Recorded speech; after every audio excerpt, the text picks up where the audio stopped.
Avec les travaux du volet précédent, nous avons appris à parcourir les fichiers d'un dossier pour restituer leur nom dans une zone de liste placée sur un formulaire Access.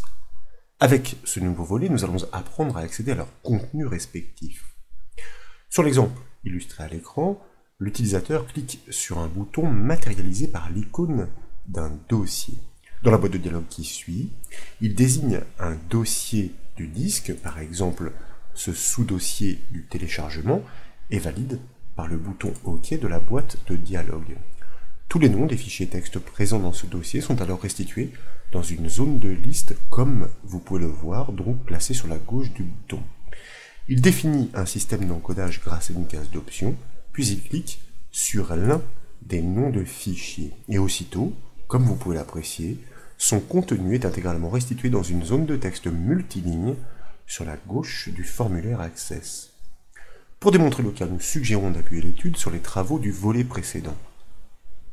Et comme toujours, bien sûr, cette base de données est offerte au téléchargement depuis le site bombage.fr sous forme de fichier compressé. Vous le verrez, la décompression livre le fichier de la base de données accompagné d'un fichier texte et de deux sous-dossiers. Les sous-dossiers hébergent des fichiers texte à importer par le code VBA Access. Ils sont encodés différemment. Le fichier texte à la racine abrite un code VBA usuel pour réaliser la lecture du contenu des fichiers. Nous y reviendrons, et grâce à lui, nous comprendrons dans un second temps l'importance du système d'encodage pour gérer les accents à l'importation. Une fois donc que vous aurez ouvert le fichier de la base de données, eh bien, dans le volet de navigation sur la gauche de l'écran, je vous invite à double-cliquer sur le formulaire F parcourir. Pour l'exécuter, comme vous pouvez le voir, nous retrouvons bien le formulaire du volet précédent. De fait, en haut à droite de ce formulaire, je vous propose de cliquer, comme nous l'avons fait précédemment, sur le bouton matérialisé par l'icône d'un dossier. Ensuite, eh bien, de rediriger la sélection vers un sous-dossier du dossier de téléchargement, de le sélectionner, d'entrer dedans, de valider par le bouton OK pour constater effectivement la réception dans la zone de liste sur la gauche du bouton de tous les noms de fichiers contenus dans ce sous-dossier. Et donc, à ce stade, bien entendu, si vous cliquez sur l'un de ces noms, comme nous le faisons ici, voyez-vous, eh bien, aucun contenu n'est encore restitué dans la zone de texte multiligne. Cela va de soi. Pour débuter donc, nous devons commencer par créer la procédure de code VBA qui se déclenche au clic précisément sur un élément de cette zone de liste. Pour ce faire, et pour procéder, à gauche du ruban accueil, je vous invite tout d'abord à cliquer sur la flèche du bouton affichage dans la liste de choisir le mode création. Sur le formulaire en conception, à sélectionner, à cliquer sur la zone de liste pour la désigner explicitement, dès lors d'activer l'onglet événement de sa feuille de propriété, et puis de cliquer sur le petit bouton associé à son événement au clic pour faire apparaître cette boîte de dialogue qui permet de choisir un générateur, et justement, nous allons choisir le générateur de code que nous validons par le bouton OK. Nous basculons ainsi dans l'éditeur VBA Access entre les bornes de la procédure événementielle, liste fichier underscore clic. Son code se déclenchera donc au clic sur un élément de la zone de liste nommé liste fichier. Au passage, vous appréciez la présence du code du volet précédent dans la procédure parcourir clic. Le bouton parcourir est celui matérialisé par l'icône du dossier. Maintenant, nous avons besoin de variables, mais aussi d'un objet pour piloter les fichiers du système. C'est la raison pour laquelle, dans les bornes de cette procédure liste fichier clic, je vous invite ensemble à déclarer, donc les dim, plusieurs variables, en commençant par une variable que nous nommons pose, et que nous typons comme un entier court. Son rôle sera de définir la position de l'élément cliqué dans la zone de liste pour pouvoir ensuite le repérer et récupérer son contenu. Puis, nous allons déclarer une variable que je vous propose de nommer nonf pour non fichier, que nous typons comme un texte, c'est-à-dire comme une variable de type string.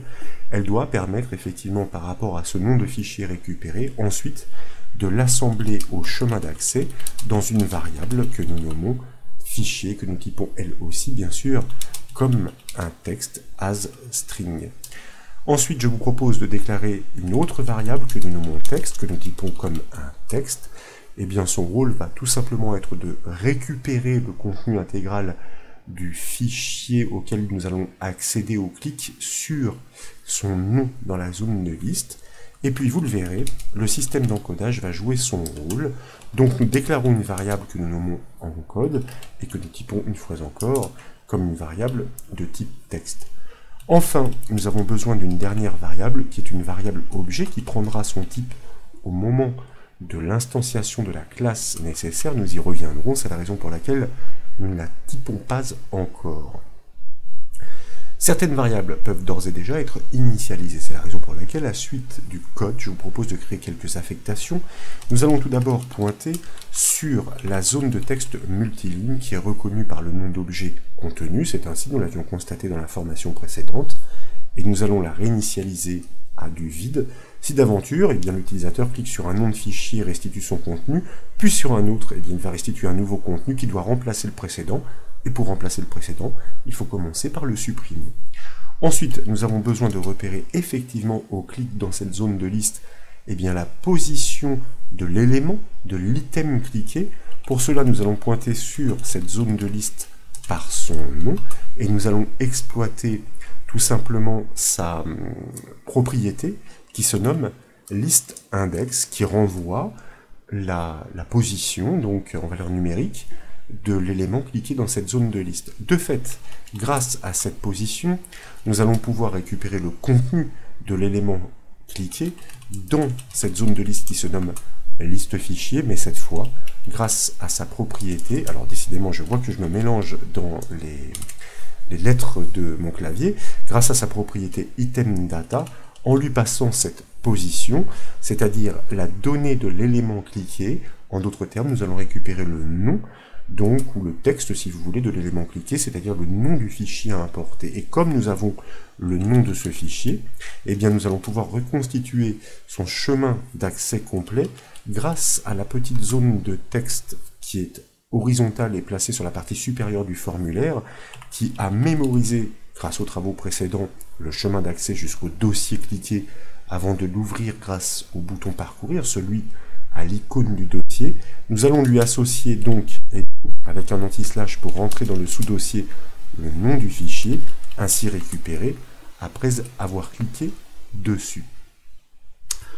Puisque nous détenons désormais toutes les informations utiles, il est temps de les exploiter pour procéder à la récupération des contenus des fichiers cliqués par l'utilisateur. Et nous procédons dans un premier temps, nous proposons dans un premier temps de recourir à la méthode usuelle d'accès séquentiel au fichier. C'est la raison pour laquelle je vous invite à basculer dans le dossier de téléchargement, voyez-vous, nous l'avions dit, le fichier de la base de données, les deux sous-dossiers, et puis le fichier texte que nous ouvrons par double clic. Nous sélectionnons l'intégralité du code qui est offert, nous le copions avec le raccourci clavier CTRL-C, nous pouvons fermer ce fichier texte, nous pouvons revenir dans l'éditeur VBA Access et à la suite du code, puisque nous avions initialisé les variables, je vous propose de le coller ce code. Cette méthode d'accès classique, nous l'avons largement expliquée, notamment dans la formation VBA Excel, pour importer et exporter des données. Nous ouvrons un accès tout simplement en mémoire. Nous parcourons toutes les lignes de ce fichier grâce à une boucle do-while, et puis nous ajoutons tour à tour chacune des informations de ces lignes dans une variable texte que nous utilisons pour pouvoir les assembler les unes à la suite des autres dans la zone de texte multiligne du formulaire. Pour constater les effets, je vous propose d'enregistrer les modifications avec le raccourci clavier CTRL-S, de revenir sur le formulaire, de l'exécuter avec la touche F5 du clavier, de cliquer sur le bouton à l'icône du dossier, dans le dossier de décompression de, par exemple, ouvrir le sous-dossier 11, fonction Excel décalée, de cliquer sur le bouton OK pour procéder, et puis de retour sur le formulaire, de cliquer sur l'un des noms de fichiers récoltés. Et comme vous pouvez l'apprécier, l'intégralité de ce contenu est effectivement importée dans la zone de texte multiligne sur la gauche du formulaire. Et il en va de même si nous cliquons sur un autre fichier texte, puisque je vous le rappelle, à chaque clic, nous prenons soin tout d'abord d'effacer le précédent contenu. Mais désormais, je vous invite à cliquer de nouveau sur ce bouton à l'icône du dossier pour cette fois-ci ouvrir l'autre sous-dossier, le 12, fonction Excel indirect, que nous validons par le bouton OK, puis, comme nous l'avons fait précédemment, de cliquer sur l'un des noms de fichiers. Là encore, le contenu est importé, mais des problèmes surgissent, comme vous pouvez le voir, notamment ici, avec des accents qui sont mal encodés, tout simplement parce que le système d'encodage n'est pas géré, donc les accents sont mal retranscrits. Nous devons donc gérer ces différents systèmes d'encodage. Ils sont désignés par les cases d'options, voyez-vous, sous les boutons. Il peut s'agir d'un système ISO 8859.1 ou du système UTF-8. Donc, nous revenons dans notre éditeur VBA Access. Là, je vous propose de passer les précédentes lignes de l'importation en commentaire, en les sélectionnant, en cliquant sur ce bouton commenter bloc de cette petite barre d'outils par exemple. Il s'agit de les préfixer d'une apostrophe. Et sous ce bloc commenté, nous allons tout d'abord créer une instruction conditionnelle qui va dépendre de la case cochée par l'utilisateur pour le système d'encodage, donc une instruction if. Et nous allons utiliser, puisque ce groupe d'options s'appelle encodage, vous pourrez le constater en revenant sur le formulaire, en cliquant sur ce groupe d'options, et puis en consultant la fenêtre de propriété. Si la valeur vaut 1, eh bien nous savons que c'est la première case qui est cochée, donc nous allons régler notre variable en code sur le système ISO, alors très scrupuleusement, ISO-8859-1, entre guillemets, cela va de soi. Dans le cas contraire, si ce n'est pas la première case qui est cochée, eh bien cela implique qu'il s'agit de la seconde, et nous allons donc régler notre système d'encodage tout simplement sur de l'UTF-8.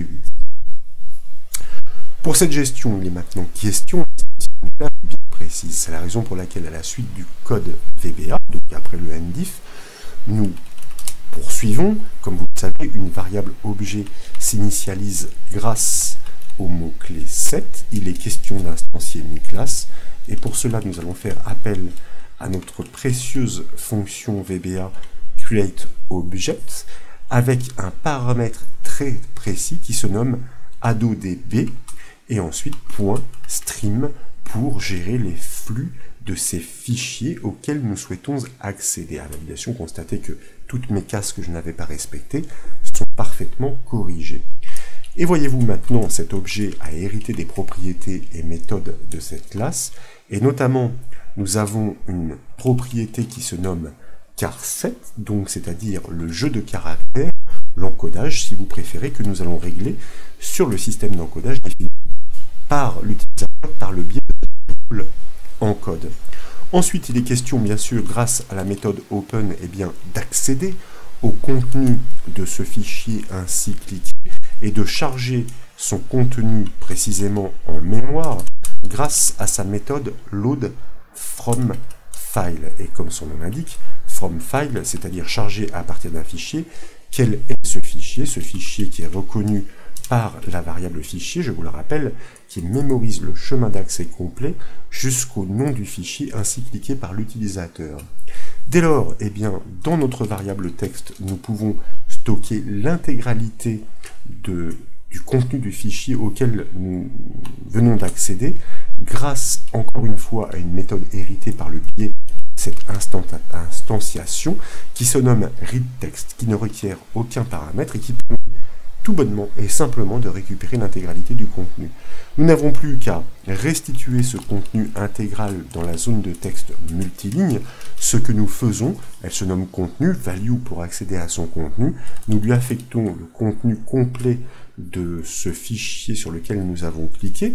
Notez ici que nous aurions pu nous passer de cette affectation intermédiaire, contenu.text égale objflux.readText aurait parfaitement fait l'affaire.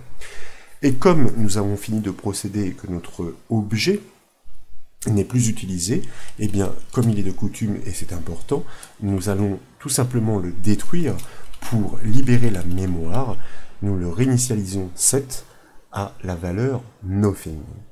Nous pouvons donc enregistrer de nouveau les modifications avec le raccourci clavier CTRL-S, revenir sur le formulaire Access. Là, je vous propose de cocher la deuxième case, c'est-à-dire la case UTF et de cliquer sur l'un des fichiers de la zone de liste. Alors je m'aperçois qu'il y a un petit souci ici qui se propose. Alors oui, ce n'est pas...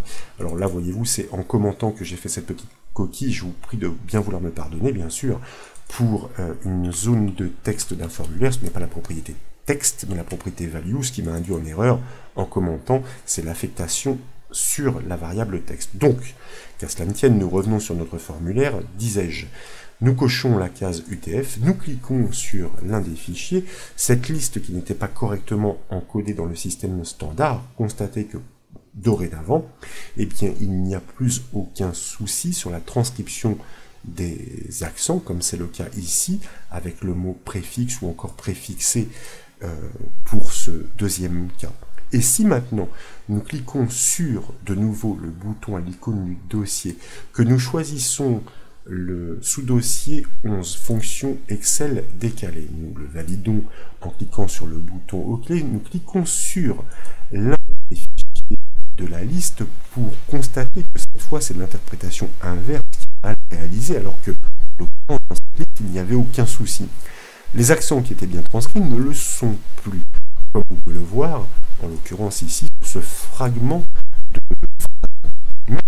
Si vous cochez maintenant la case ISO, puisque les systèmes d'encodage sont différents, nous l'avons annoncé, que de nouveau, vous cliquez sur ce même fichier, eh bien, constatez-le, tout rentre dans l'ordre.